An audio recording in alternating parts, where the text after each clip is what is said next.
palavra que eu quero compartilhar com os irmãos, que Deus colocou no meu coração, tem o seguinte tema: não desista, Deus restaura.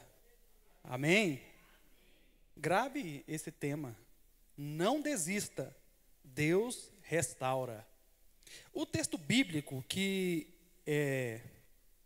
do qual emergiu, emanou esse título, é o texto que se encontra lá no capítulo 37 de Ezequiel. Muito conhecido, Vale de Ossos Secos. E a gente já escutou demais muitas mensagens, mas sempre Deus tem algo novo na sua palavra. Deus coloca um temperinho diferente a cada vez que é servido o prato, Nós nunca vai ler a Bíblia e vai ficar enfastiado. A palavra de Deus sempre ela penetra onde ela tem que penetrar, ela alcança onde ela tem que alcançar e ela cumpre o propósito para o qual ela foi designada. Amém?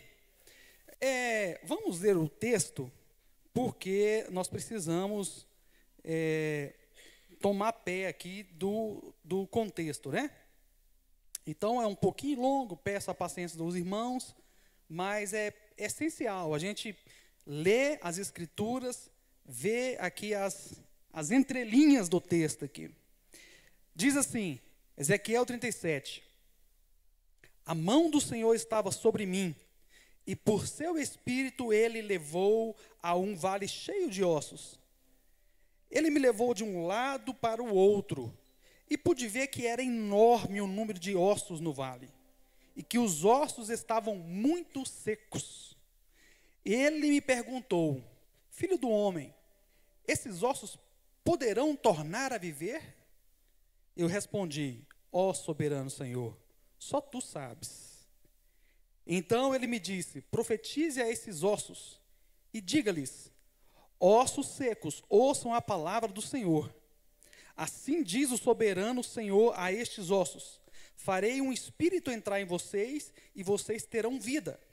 Porém, tendões em vocês e farei aparecer carne sobre vocês e cobrirei com pele. Porém, um espírito em vocês e vocês terão vida. Então, vocês saberão que eu sou o Senhor. Eu profetizei conforme a ordem recebida. E enquanto profetizava, houve um barulho, um som de chocalho. E os ossos se juntaram, osso com osso. Olhei e os ossos foram cobertos com tendões e de carne e depois de pele. Mas não havia neles espírito, A seguir ele me disse, profetize ao espírito, profetize filho do homem e diga-lhe, assim diz o soberano Senhor, venha desde os quatro ventos, ó Espírito, e sopre dentro destes mortos, para que vivam. Profetizei conforme a ordem recebida. E o Espírito entrou neles, e eles receberam vida, e se puseram de pé, e era um exército enorme. Então ele me disse, filho do homem, esses ossos são toda a nação de Israel. Eles dizem, nossos ossos se secaram, e nossa esperança se foi. Fomos exterminados. Por isso profetize e diga-lhes, assim diz o Senhor, ó meu povo, vou abrir os seus túmulos e fazê-los sair, trarei vocês de volta à terra de Israel. E quando eu abrir os seus túmulos e os fizer sair, vocês, meu povo, saberão que eu sou o Senhor. Porei o meu espírito em vocês, e vocês viverão, e eu os estabelecerei em sua própria terra. Então vocês saberão que eu, o Senhor, falei e fiz. Palavra do Senhor. Amém? O texto por si só é glorioso, irmãos? Mostra o poder de Deus sobre uma situação que aos nossos olhos não tem mais solução. E essa era a situação que a nação de Israel vivia. Israel, todo mundo sabe, é a nação que foi escolhida por Deus para poder demonstrar o poder de Deus, anunciar o nome de Deus ao mundo, às outras nações. Deus abençoou aquele povo com grandes milagres, com grandes sinais. Foi por meio deles que a palavra veio. Foi por meio deles que Deus levantaram os patriarcas, os profetas, e fez milagres extraordinários.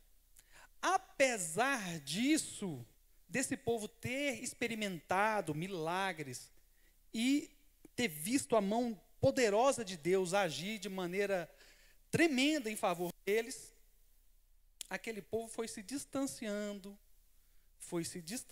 do Senhor. E de forma que Deus, quando Ele faz um compromisso com Israel, que Ele escolhe Israel e Ele dá a lei para Israel, lá do Monte Sinai, né? Levítico capítulo 26, Deus faz um contrato com eles. Deus fala que vai abençoar eles. Olha, eu vou abençoar vocês. Né? Deuteronômio 28 também, não é? Então, Deus diz que, eis que ponho diante de vocês hoje bênção e maldição. Eu coloco hoje na frente de vocês bênção e maldição. Escolhe, o que você quer? Bênção ou maldição? A escolha é óbvia, né, irmão? Mas a questão é que, mesmo a gente sabendo das consequências, mesmo a gente sabendo das implicações que tem desobedecer ao Senhor, nós como seres humanos, muitas vezes a gente escolhe exatamente o caminho que vai dar errado. Exatamente o caminho que vai dar BO. E assim foi com Israel. E Deus levantou profetas e profetas. Durante muitos anos, Deus levantou vários profetas para poder corrigir o povo, admoestar o povo, né, chamar atenção, corrigir. E Deus levantava mais os profetas e eles, simplesmente, a mensagem entrava no ouvido e saía no outro. Até que chegou em um ponto inevitável, que foi exatamente o que Moisés havia falado. Se vocês se afastarem de mim e ir adorar outros deuses, vocês serão levados prisioneiros para outra nação. Exatamente o que aconteceu. Coloco hoje diante de vocês bênção e maldição. Todo mundo, a gente quando vai falar sobre a terra prometida, a gente pensa em coisa boa, né? A gente pensa em coisa boa. Lá é o lugar onde mana leite e mel. Lá é o lugar onde tem caixas de uvas, né? Que 2 homens têm que carregar. Mas só que, irmão, se você prestar atenção um pouquinho mais na Bíblia, você vai ver que deu errado demais da conta. Eles foram abençoados, sim, muito. A terra era boa. Vamos trocar o microfone ou não? A terra era boa.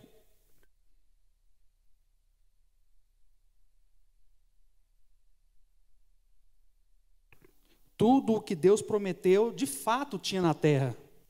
Tudo o que Deus prometeu tinha, de fato, na terra.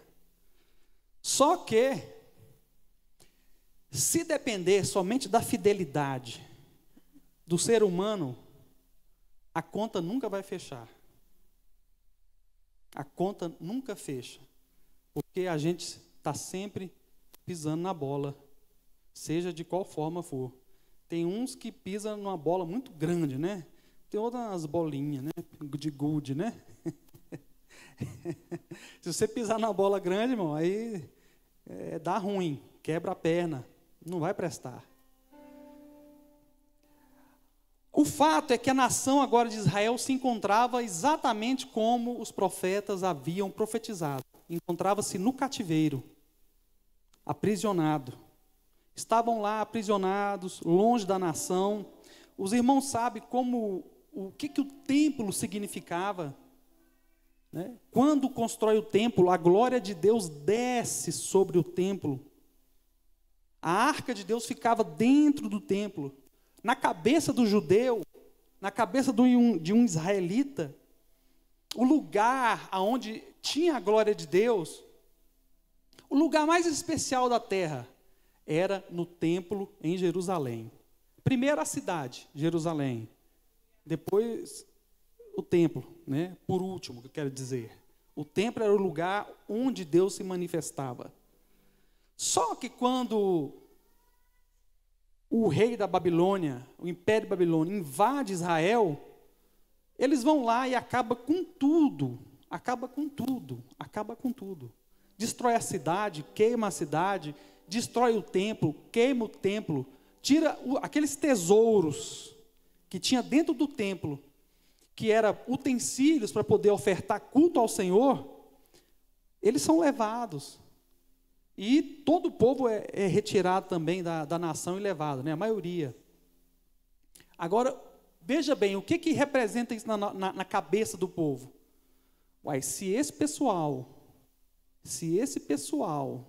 entrou dentro do templo e fez o que quis dentro do templo e Deus não fez nada, nós estamos perdidos. Se Deus não guardou nem o lugar onde Ele mora, vai guardar nós? Se Deus permitiu que a arca, né, fosse transportada, fosse retirada, que simboliza a presença de Deus, o que será de nós? E essa profecia aqui é exatamente isso. Deus já tinha, assim como Deus levantou vários profetas para poder advertir o povo, antes deles serem aprisionados, né, levados cativos, antes deles serem levados para o cativeiro, Deus tinha levantado os profetas, né, para anunciar, para adverti-los. Da mesma forma, quando eles estão no cativeiro, Deus também levanta profetas para poder trazer mensagem de esperança, para trazer mensagem de encorajamento, para dizer que Deus vai resgatar, que Deus vai restaurar. E foram várias as mensagens. Nós temos mensagem de restauração em Isaías antes, falando que Deus ia restaurar de novo, que o país eles iam ser aprisionados, depois iria voltar, Deus ia restabelecer. Nós temos Jeremias, que ficou o tempo todo ele faz parte, ele é o profeta que está vivendo o contexto do cativeiro. Jeremias, Deus utiliza Jeremias várias vezes para poder trazer mensagem de advertência, mas também mensagem de esperança. Você quer ver uma? Olha aí. Coloca aí para nós aí, Jeremias 29. Jeremias 29. Um texto muito conhecido dos irmãos. Coloca no versículo 11. Jeremias 29, versículo 11. Aqui é Deus usando o profeta Jeremias para enviar uma carta para os judeus exilados no cativeiro. E Deus manda ele redigir a carta e diz: porque sou eu que conheço os planos que tenho para vós, diz o Senhor, plano de fazê-los prosperar, e não de causar dano, planos de dar a vocês esperança e um futuro. Então vocês clamarão a mim, virão orar a mim, eu os ouvirei. Vocês me procurarão e me acharão quando me procurarem de todo o coração. E eu me deixarei ser encontrado por vocês, declara o Senhor. Eu os trarei de volta do cativeiro. Eu os reunirei de todas as nações e de todos os lugares para onde eu os dispersei. Eu os trarei de volta para o lugar de onde deportei, diz o Senhor. E outras palavras como essa, nós temos várias. Mas o povo lia isso aqui, mas isso não era o suficiente para poder trazer ânimo ao coração do povo. O povo estava com a sua esperança já desvanecida. A esperança já tinha se acabado. Já não existia mais fé. E aí é onde Deus entra em cena com essa profecia, com esse ato profético, com essa visão do profeta Ezequiel. Porque Deus só mandando um recado, só não estava dando certo. O povo não estava... Quer ver? Coloca aí, Salmo 137. Salmo 137. Olha qual é o estado do povo. Diz assim: junto aos rios da Babilônia, nós sentamos e choramos, com saudade de Sião. Ali nos salgueiros penduramos as nossas harpas. Ali os nossos captores pediam-nos canções. Os nossos opressores exigiam canções alegres, dizendo: cantem para nós uma das canções de Sião.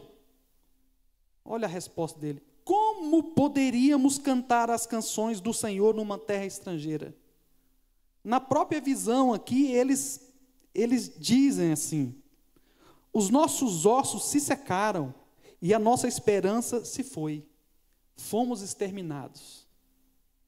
Essa era o raio-x daquele povo. E aí Deus levanta o profeta Ezequiel e dá essa visão para ele. Então, com essa visão aqui, nós vemos algumas lições que Deus faz questão, ou seja, Deus agora ele não manda mais uma carta. Deus ele mostra uma visão onde ele vai formando, mostrando de forma didática como seria a restauração de Israel. E aí ele pega o profeta, manda o profeta, leva o profeta até um vale. Nesse vale estava cheio de ossos secos. Esse vale estava cheio de ossos secos. Eu fui, esses tempos atrás aí, eu fui no hospital orar para o meu tio, para o meu primo, estava na UTI. E todos aqueles que entraram na UTI sabem como é o clima. Não é legal, é triste. É um lugar onde você entra e você se depara com... A maioria das pessoas ali já estão sem esperança.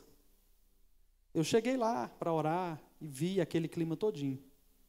Agora, Deus não envia o profeta lá para o hospital, para a enfermaria. Não. Deus envia o profeta praticamente para o cemitério. Ou seja, o pior cenário possível. Aqui Deus está sendo didático. Deus está mostrando essa visão para mostrar para o povo como é que ele iria fazer a obra de forma detalhada. Então, quando ele chega e vê aquele vale de osso seco, está aquela catástrofe.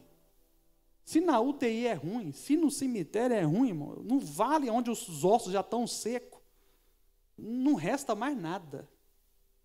Não resta mais nada. E é exatamente para este lugar onde Deus leva. E aí Deus fala: olha, eu vou trazer de volta. Pergunta para o profeta: esses ossos poderão viver? Essa é a pergunta que Deus faz para o profeta. Essa mensagem, ela tem a ver com esperança, para você não desistir. A esperança, ela é totalmente interligada e ligada com a fé, mas tem diferença. Esperança, você tem expectativa. Esperança, você vive com esperança, né? Você tem expectativa das coisas boas, isso é esperança. A fé não, a fé é a certeza. A fé é a certeza das coisas que não se veem. Amém? Mas no caso deles aqui, não estava funcionando nenhuma nem outra. Se não tinha nem esperança, né? Imagine se ia ter fé. Fomos destruídos, aniquilados. Então Deus mostra de forma didática como essa restauração se daria. Mas aí Deus pede uma coisa. Deus ele é poderoso para fazer as coisas do jeito que Ele quer. Deus pode fazer, irmão, tudo que Ele quiser e da forma que Ele quiser. Mas presta atenção numa coisa: Deus sempre vai usar alguém para poder mudar histórias. Amém? Deus usou anjos, amém, glória a Deus, mas nós vemos que Deus usa pessoas. Deus usa nós. Nós somos membros do corpo de Cristo.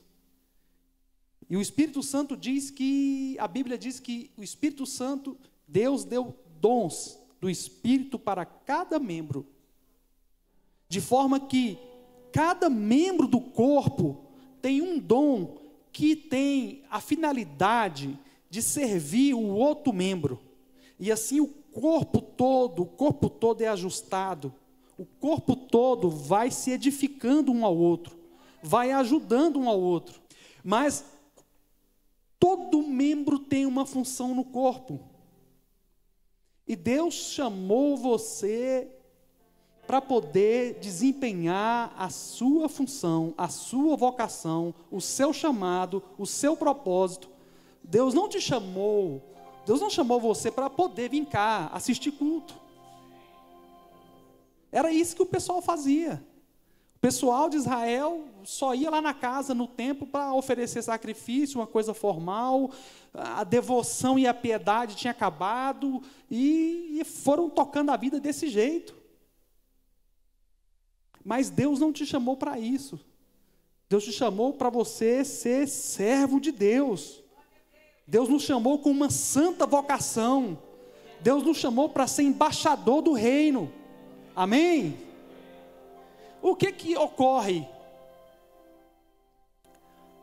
Uma das coisas que nós vivemos na nossa vida, por que às vezes quando a gente vai pregar algum texto do Velho Testamento, né? Quando a gente vai pregar texto do Velho Testamento, aí tem muitos irmãos que tiram do contexto mesmo, né? É verdade mesmo, né, irmãos? Pega um texto, tira o Jacó, põe nós lá no lugar do Jacó, né? Pega o Davi, coloca nós as pedrinhas, cada um tem uma função e dá nome para as pedras, tudo bem. Mas tem uma coisa que fica latente, gritante nas Escrituras. Quando você lê um texto desse, é claro que a promessa é para Israel. É claro, é objetivo, né? Você pegar o Jeremias aqui que nós lemos, aquele texto tão bonito de Jeremias aqui, né? Eu que sei os planos que tenho. Irmão, quando você lê aquilo com o irmão, ele já dá glória a Deus na hora. É obviamente que aquilo é para Israel, para esse povo aqui. É claro, isso é óbvio. Mas a gente não pode deixar de apreciar, ainda que essas promessas sejam pontuais para Israel, tem uma outra coisa que estão de trás dessa promessa. E aí é que você não pode abrir mão disso. De quê? Do caráter de Deus, do amor de Deus, da bondade de Deus. Se a promessa ela tem um contexto específico, o caráter de Deus não. O caráter de Deus é atemporal. Deus é ontem, hoje e eternamente. Amém? Se lá naquele episódio o problema é que eles eram cativeiro lá, a nossa vida também continua aqui com os nossos problemas. Agora, tudo bem, se essa promessa não é para mim, mas eu sei que Deus, Ele é bondoso, poderoso, e que eu posso contar com Ele toda e qualquer hora. Então, essa é a mensagem que eu quero deixar e quero que vocês guardem no coração. Não desista. Deus tem poder para restaurar. Amém? Eu não vou explicar aqui sobre a visão, porque a visão ela teve 90% do seu cumprimento. Só tem um versículo que falta para poder cumprir, que é o versículo 14. E isso vai ficar para outra mensagem. né? Porque senão a gente vai entrar aqui na teologia, e aí domingo à noite os irmãos não gostam de teologia, domingo à noite os irmãos gostam de ser, né, impactado pela palavra de Deus, né? Então vamos correr, né? Mas veja bem, a vida continua. Nós estávamos cantando aqui que além do rio azul, né, não haverá mais morte, nem tristeza, nem dor, morte e choro, nunca mais, doença, nunca mais. Mas além do rio azul, irmão, nós ainda estamos no vale. Daqui até lá, nós temos muitos inimigos para enfrentar. Mas se você não desistir, nós temos um Deus do nosso lado. Se Deus é por nós, quem será contra nós? É esse Deus aí que eu quero que você abra o coração para Ele trazer esperança, para Ele trazer alegria. As lutas continuam, os nossos vales continuam.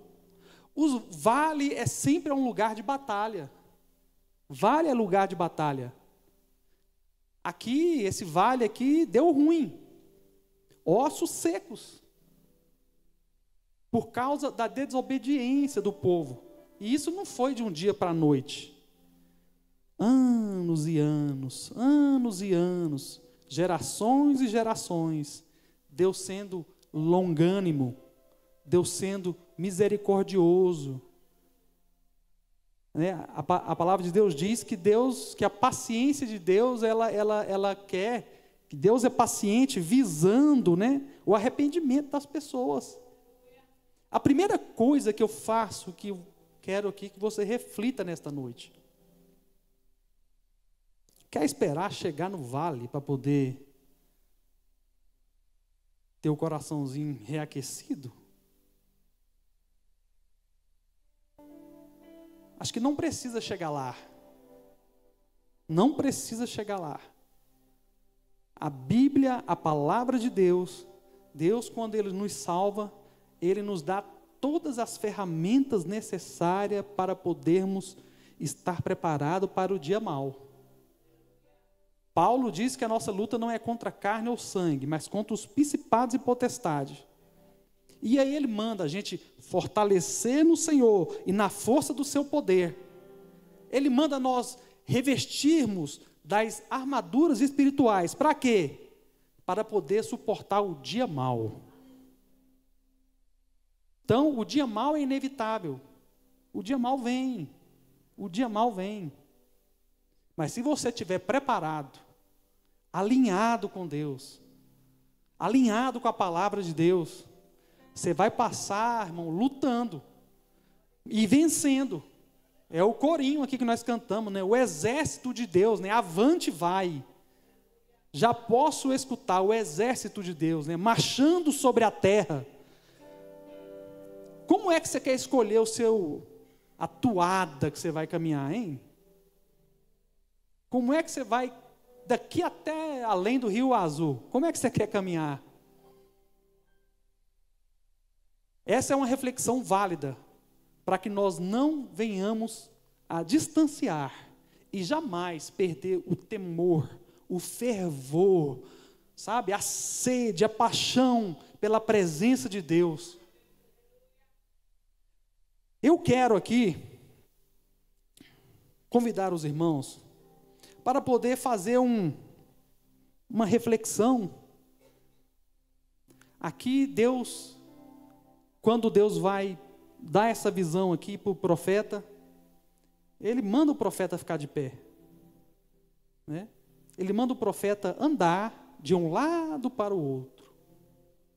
Ele manda o profeta fazer um diagnóstico da situação. Quando o profeta faz o diagnóstico, Deus faz a pergunta: pode esses ossos voltar a viver? O profeta Ezequiel, irmão, já tinha visto a glória de Deus, já tinha visto Deus fazer muita coisa. Quando ele viu esses ossos aqui, ele não atreveu a responder não, só falou: tu sabes. Né? tu sabes. Aí o que Deus manda? É como se Deus tivesse falado, eu sei mesmo, e eu vou fazer, né? Só tem uma coisa, profetiza, declare, fale, profetiza sobre esses ossos, para que eles possam ser reintegrados, né? Ser ajuntados, os tendões se reconectar os ossos, cobrir de carne, né? Pele. Depois de estar restaurado, ainda tem que assoprar o Espírito, tem que clamar pelo Espírito. Essa foi a ordenança que Deus deu para o profeta. Então aqui está uma lição que eu quero evidenciar nessa mensagem. Todos nós temos os nossos vales. Todos nós passamos por momentos de dificuldades. Todos nós temos momentos onde a nossa fé é testada, onde a nossa esperança é testada. E de vez em quando a gente se sucumbe.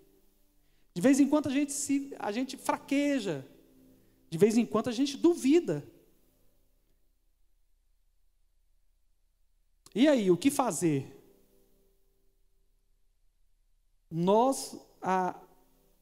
O que o inimigo nosso mais fica alegre é quando ele vê um crente desanimado. É quando ele vê um crente que perdeu a esperança. É menos um no exército de Deus. É menos um. O inimigo fica muito contente quando o povo de Deus pendura as suas harpas no salgueiro e não tem mais força para cantar. Isso não glorifica a Deus, mas quem acha bom é o inimigo.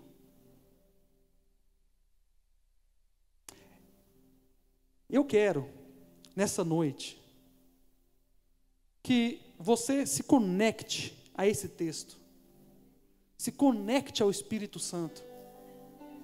Assim como o Espírito Santo levou, o Espírito levou o profeta naquele vale, que você abra o seu coração nessa noite e que deixe o Espírito Santo te levar nos vales aonde está afetado, nos vales onde você está desencorajado, nos vales aonde você perdeu a esperança.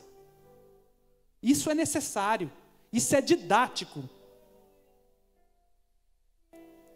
Que o Espírito Santo tenha liberdade de te mostrar, que você possa contemplar o lugar aonde precisa de ser restaurado. Que nessa noite você diz: vem Espírito Santo, vem, me leva. Aquele lugar onde está desajustado, aonde está um caos, que os tenha liberdade de restaurar, de trazer ordem ao caos. Seja lá o que for, irmão, eu não sei, todos nós temos problemas muito variados, de muitas situações. Eu mesmo, se deixasse, se eu não fosse crente, irmão, o Isaías Negrão não, Isaías Negrão Júnior, o Isaías Negrão é mais, tem mais coragem. Mas o Isaías Júnior, se não fosse alimentado pela palavra de Deus, irmão, mas é muita coisa. Gente, eu não ia passar no primeiro vale, não. Meus ossos iam ficar já no primeiro já. Mas eu sou grato a Deus, sabe por quê? Porque a palavra de Deus, ela nos alimenta, ela nos fortalece. E quando a gente profetiza e declara a palavra de Deus, quando você toma posse da palavra de Deus, irmãos, você vai para frente caminhando com fé e vai rompendo. Deus vai te dando vitória. Você vai declarando, você vai profetizando e as coisas vão acontecendo. Existem situações que você olha e fala, e agora? Como eu vou fazer? Essa situação aqui agora acabou, é o meu fim. E aí, quando você faz uso da palavra de Deus, quando você coloca a sua fé em ação, quando você profetiza, quando você continua caminhando, você vence aquela batalha e é assim que você vai passando pelos vales. Quando você olha para trás, você fala, uau, como eu cheguei até aqui. Não é assim? Pelo menos comigo é assim. Eu olho para trás e fico vendo, Jesus, te louvarei, né? O pessoal, a gente cantou aqui, te louvarei, não importa as circunstâncias. Os irmãos da Babilônia, as circunstâncias lá fizeram ele calar. E é isso aí que o inimigo quer fazer também com a gente. Mas nessa noite, em nome de Jesus, irmão, tira essa harpa do salgueiro aí, coloca de pé, vamos junto profetizar. Sabe aí essa área aí onde está te perturbando, isso aí que está te fazendo você ficar baqueado na sua fé, nesse lugarzinho aí onde você pensa que já foi derrotado, que não adianta mais, que acabou, foi-se a nossa esperança, fomos exterminados. Começa a profetizar nessa noite, começa a mudar as circunstâncias, começa a mudar o cenário. Você só vai vencer se você se levantar e se posicionar como servo de Deus. Amém? Fica de pé nessa noite.